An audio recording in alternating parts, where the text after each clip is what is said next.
So we're pausing on the house stuff. Let me tell you about the car. So when I met my ex-husband, I was driving a 2012 Nissan Rogue, fully loaded. It had quite a few miles on it, but it got me from A to B. It was in good condition, but I was upside down in the car. He was driving a 2018 Ford Taurus, sport mode. I know he had a sport mode on the car, and I love driving that car. When he told me how he was a regional manager, he told me that one of the perks that came with the job was that he would be getting a company car.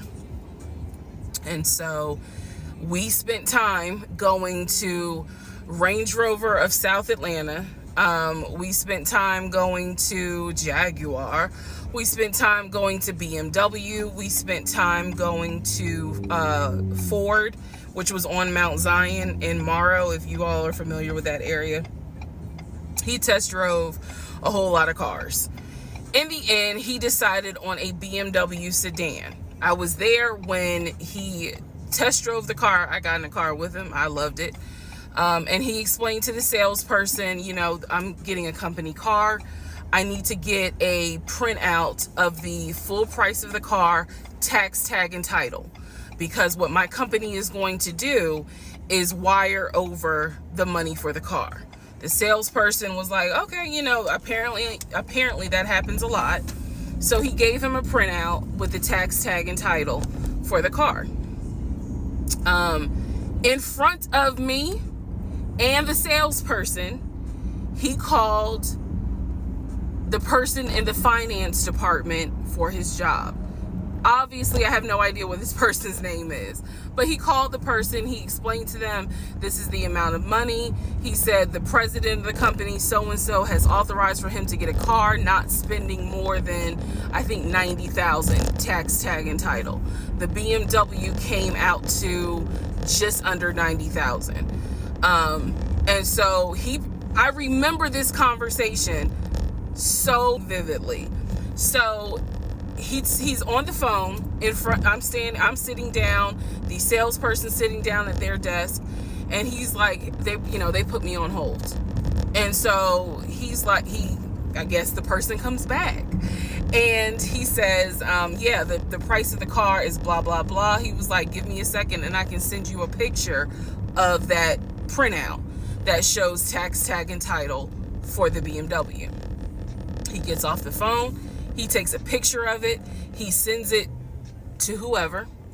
He waits about 10 minutes. He calls the person back. He says, did you get it? Apparently the person did get it. But the person who can actually physically do the wire transfer had gone home for the day. So what he says to the BMW salesperson, he's like, okay, we're going to have to do this tomorrow because so-and-so went home for the day. I don't know who the salesperson is. I can only tell you from my viewpoint what I thought. I had no reason to think this was a lie. I really didn't. Because again, you got to please keep in mind the circumstances that all of this is happening. We're inside the dealership. We're sitting at the desk of this person. He gave us the printout. He's on the phone, doing business, basically saying, look, this is how much money the car is going to cost. He's taking a picture of it. He seemingly is texting someone saying, this is how much, this is proof of how much it is. Then he asked the BMW salesperson, I need your wire transfer information. The guy got up, rushed over to, I guess, their finance area to get the bank wire information, because obviously you have to wire it a certain kind of way. Rushes back over, gives it to my ex-husband. My ex-husband's like, okay, first thing in the morning, we will get this wired over, and then, I'll come and pick up the car. My fiance, will drive me up here to pick up the car. So we leave. He felt like, because at the time that this all happened, I was pregnant. So he felt like, look, we're about to have a baby. I don't want you driving that Nissan Rogue. I want to get you something more secure, something new. I really wanted a Kia. I really wanted a Kia Telluride.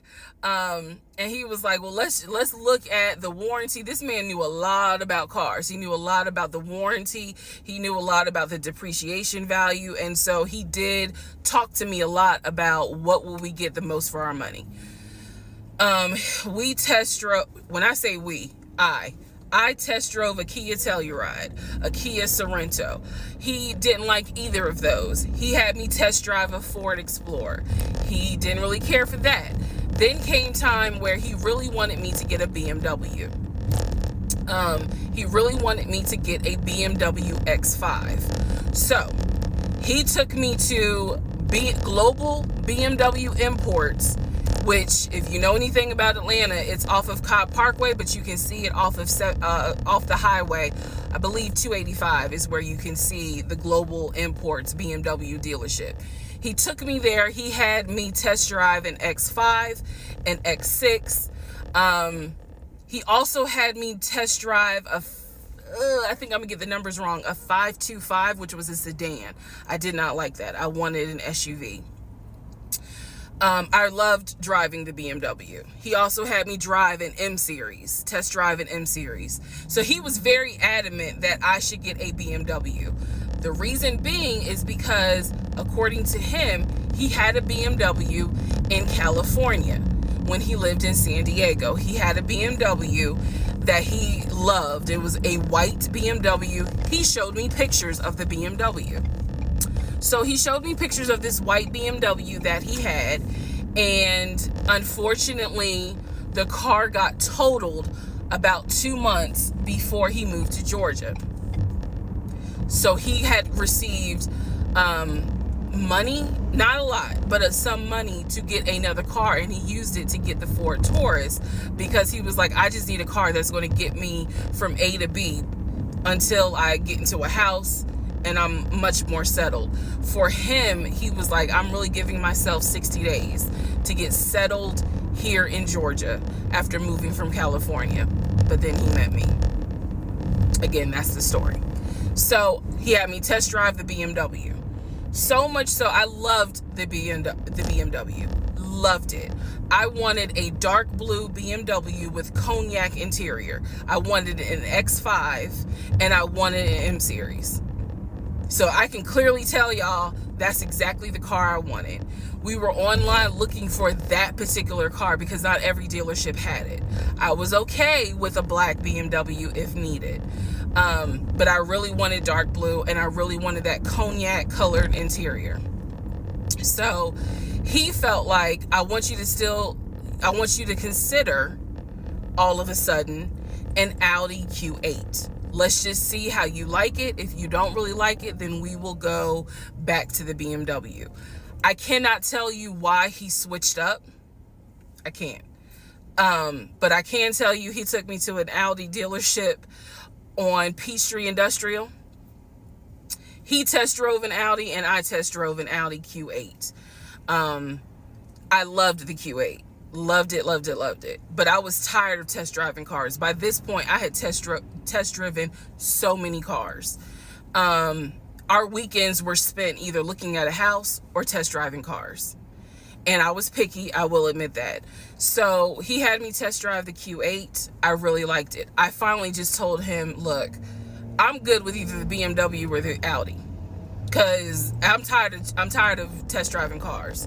He told my family he was buying me a new car because, keep in mind, let me let y'all know. He had met my family initially on Zoom because, again, we were locked down. He had met my family.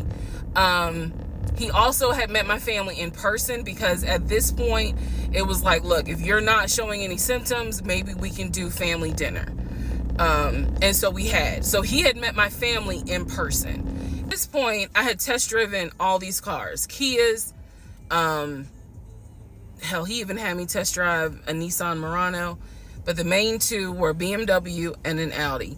He had told my grandfather he was getting me a car. He had told my aunt he was getting me a car. That he was going to, he was like, she's going to be my wife. I want her to be in something secure. So my family was really like, wow, wow. You know, who knew that he had this kind of money? And so I hated the fact that he did that, because anytime he got around my family, here's another red flag to put in the United Nations of red flags. He would always talk about money, and he would always brag. I never realized it in real time.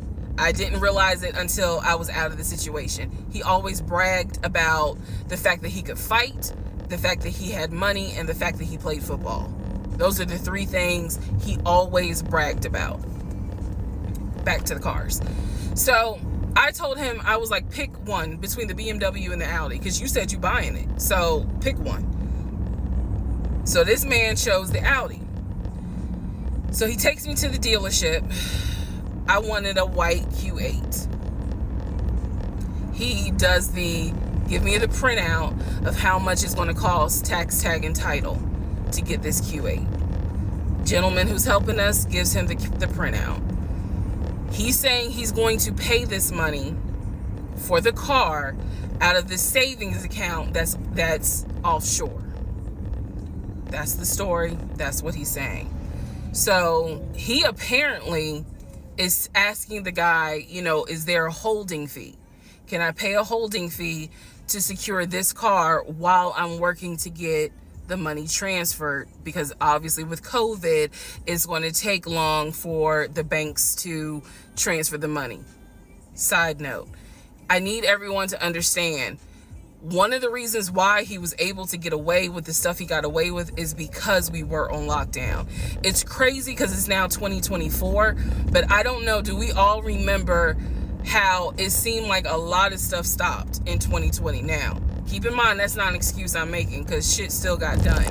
But in terms of business as usual just was not happening in 2020 at this time. So when he's saying, oh, it's going to take a while for the bank to transfer the money, the gentleman who was working at Audi he didn't make a face. He didn't blink. He was like, I know it's going to take a while because of COVID.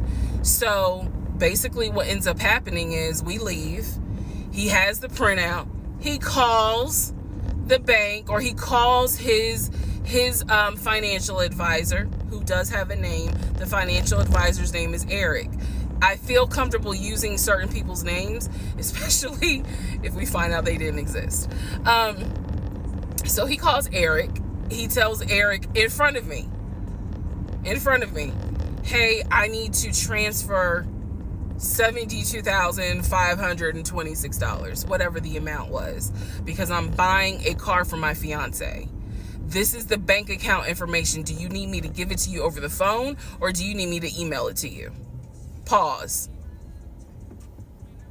I can't hear what the person's saying, but that's what he would do.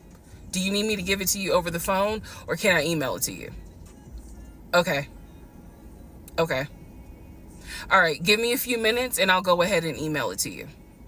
All right, let me know. I'll call you back to find out if you received it. Okay, hang up. So I'm hearing this because, again, I'm not paying attention to, did I hear anybody on the other phone? Did I hear anybody on the other end? So he proceeds to type up an email, type up something, telling him this is the information that we need. I didn't think anything of it. He called me at work the next day to tell me that the money was sent to Audi, that he called Audi and he confirmed with Audi that they received the money. What he told me is that the car is going to be delivered to the house. Y'all, it's not that I lived in the hood, because I didn't, but I did not live in an area of Clayton County where you would have a brand new Audi delivered to your house. So I remember saying to him, I don't want that car delivered to the house, not yet, because I need to put that car in the garage. And my Nissan I only had a 1-car garage, so my Nissan was in the garage. So he said, okay, well, let me call them back and change the delivery date. Can you be home, or can you do a half day? So he's asking me, can you work a half day so that they can deliver the car and you will be home for it? I said, yes, that's fine. because again, it's COVID. I'm working from home anyway. I only had to go in the office 2 days a week. So I'm at home the next day. He told me the car would be delivered between the hours of 1 and 3. Obviously, between 1 and 3, nothing happened. So 3 o'clock, I called him. He's at work. He sends me the voicemail. He calls me back. I said, it's 3 o'clock. No one ever came with the car. What's going on? And then I remember I was like, well, do I need to call Audi myself? Because I thought that you handled it. But if you didn't handle it, do I need to call them? And so whenever I would suggest I will handle it, he would get very, very defensive. Red flag number 472. So he was like, no, I will call Audi. Don't do anything. I'll call Audi and find out what's going on. Okay. So I'm at home chilling, cooking dinner, normal night. He calls me back and says, yeah, the car was stuck on the truck in Spartanburg, because apparently that's where their deliveries come from. So when he told me this, I was in the kitchen laughing, because by this point, I will be honest, and I told y'all I'll be honest even when it makes me look bad. I was guilty of, on one hand, I believed him, and on the other hand, I was like, let me see what lie he come up with. Let me just see. But keep in mind, my brain was really like not rationalizing, not comprehending how deep the lie was. I just thought that no one told him the car was going to be delivered, and he made that up. I had no idea how deep the lie went. So he said, the car's in Spartanburg. It should be delivered this weekend. The weekend came, he had a whole other excuse. I don't remember what the exact excuse was as to why the car was never delivered. I do remember we got into an argument, and I was like, don't even worry about it. I'm going to get a new car my damn self. I don't even need your help. Which is probably one of the worst things you can tell a narcissist, because they love to be the hero, it's all about them. But I was like, don't even worry about it. I'll get when I have the money to get a car myself, I'll do it. I don't want to hear anything else about a new car. I don't want to hear shit else about a car. Because at this point, I was spending way too much time trying to figure out, are we getting a car? Are we getting a house? Like, always there was an excuse. So when I told him I don't want to hear anything else about a car, and I am not going to a dealership to test drive another car, that ended that whole discussion right there. So this is where I'm going to interject what I believe was happening. I believe that my ex-husband is the type of person, he gets off, nut. He gets off on you being excited about something that he knows you will never get. So I believe that he enjoyed going to car dealerships. He enjoyed watching me test drive a car and get excited about it, knowing I was not going to get it. It is the level of cruelty. And again, I'm telling y'all stuff that I found out way later on. It is the level of cruelty that I still cannot comprehend. So the whole issue about the BMW and the Audi, I think he just enjoyed seeing me get it. I'm just going to give you some backstory on the family. Pause all the stuff about the house. Pause the stuff about the car. This is backstory on his family, my ex-husband's family. All right, follow me. My ex-husband's parents, mom and dad, are both deceased. Mom passed away from cancer. Dad passed away shortly after her. I'm not sure what he passed away from. So he has a number of siblings. He has two, with his parents, he has two brothers. One is older, lives in Philly. One is younger by 2 years, lives in Nashville. He has two sisters. One, Shantae, is older, lives in Douglasville with her husband and two kids, a boy and a girl. Younger sister Kim is the baby, lives in Augusta with her husband, worked at, I think he told me, Procter and Gamble. That was the story. He had 2 half brothers that were through his dad. One brother lived in Baltimore. The other brother lived in Augusta. The brother that lived in Augusta, I have physically met in person, shook hands, hugged, all that. The brother that lived in Baltimore, I have FaceTimed with, talked to him. The brother that lived in Philly, the older brother that he looked up to, I have never talked to him on the phone. I would always talk to him through my ex-husband. So the conversation would be like, hey babe, brother so-and-so said hey. He didn't call him brother so-and-so. We'll call him John. John said hey. Hey John. I would be in the bathroom doing my hair, brushing my teeth. Hey John. And he would be like, did you hear? He said, how you doing? I was like, I'm good. How's he doing? Because that's just me. And so he would relay back and forth, back and forth, back and forth. He talked to John every day from starting around July after the grandmother passed away. He would talk to John every morning. We both would be getting ready for work and he would be on the phone with John. They would be talking for 30, 40 minutes, talking about football, talking about other siblings. They would be talking about cars. It was really like not a big deal. They would talk about the brother in Baltimore. They would talk about the brother in Augusta. And then they would reminisce. This is the conversations I could hear. Let me explain. When I say I can hear a conversation, what that means is I am physically standing near him or next to him where I could hear him with the phone up to his ear talking to someone, because it wasn't me. Okay?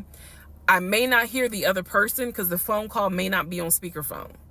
But what I hear is, for example, I hear, hey man, what y'all doing? Oh, for real? Y'all barbecuing this weekend? What y'all making? Oh, that's what's up. Nah, I think me and her gonna stay in this weekend because, these numbers is looking crazy with COVID.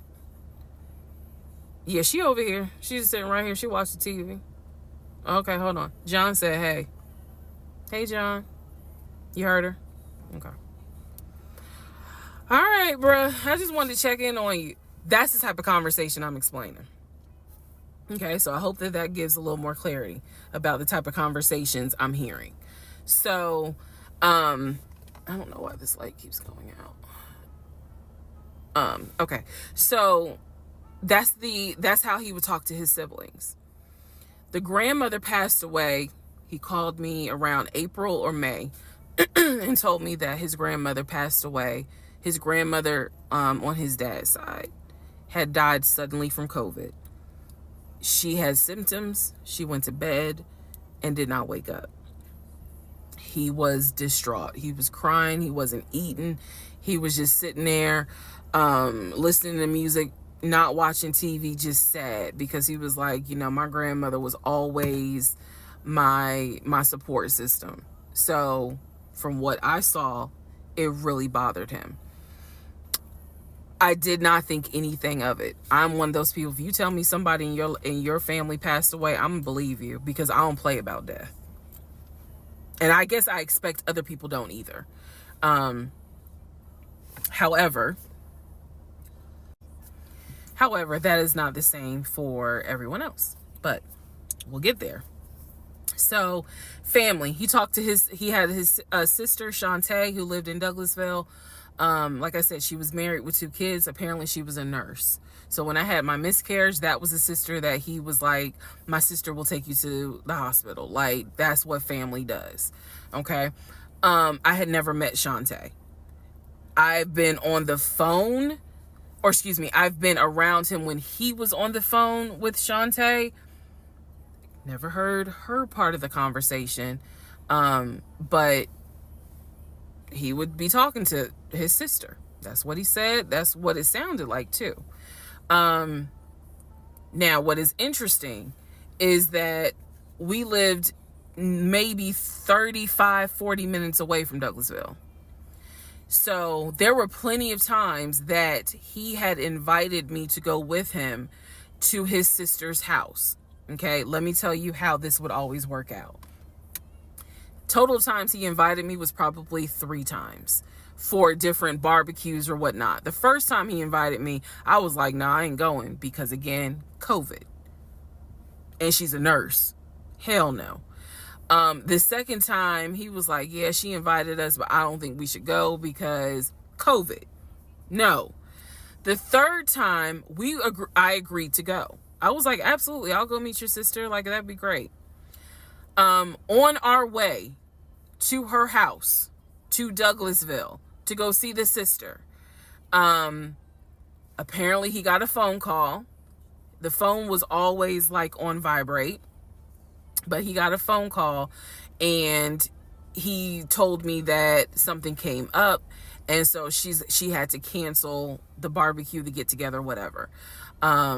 And so I was just like, oh man, okay, well, hopefully we can go another time. It didn't happen close enough for me to have red flags, if that makes sense. But at this point, as y'all probably like, girl, you so blind. But again, I didn't think anything of it because it's like, okay, it fell through. We'll see. We'll reschedule. And so we just went out to eat, and then he talked to another brother, the brother from Augusta that he would have on speakerphone. So it was like, I didn't think anything of it. I really didn't. Man. And the more I talk about it, the more I realize, like, I'm not a dumb person, but it just never dawned on me the things that you have to now investigate. It didn't dawn on me. But nevertheless, that is the backstory for his family, right? Grandmother passed away. 3 weeks later, he called me and told me his uncle had passed away from COVID. The uncle had tested positive, had to go into the hospital, and he died.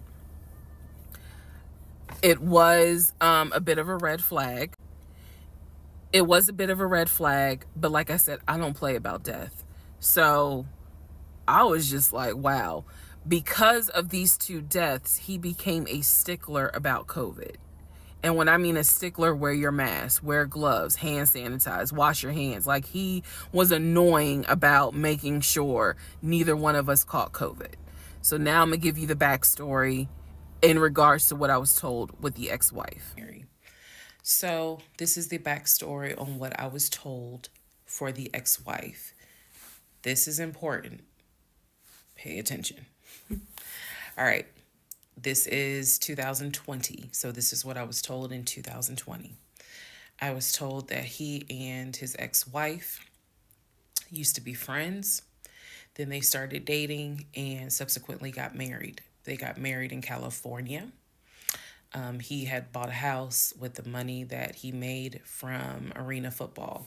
They had apparently gotten married on the downward of the arena football career. Had a nice house. He showed me a picture of the house, showed me pictures inside the house. Remember that? Showed me pictures inside the house. It was a really nice home in San Diego. And basically what happened was that he came home from work early one day and I have the hiccup, sorry. Came home early from work one day and his wife was sleeping with another man. The man was in the house. He and the man get into it. Her son, who is about 17 years old in 2020, she had 2 kids, a daughter and a son. The son apparently was on his way home from school when my ex-husband found his previous wife in bed with another man. So the story goes that he and the guy fought. He kicked the guy out. He kicked his ex-wife out, but told her the kids could stay. The kids are not biologically his. Those are his stepkids. She was like, you must be kidding. Like, I'm not leaving my kids here. The kids are old enough to where they were like, we don't want to go, because she leaves. The kids stay with him for a few weeks. And then she gets her own place. The kids move out, move in with their mom. He files for divorce in California.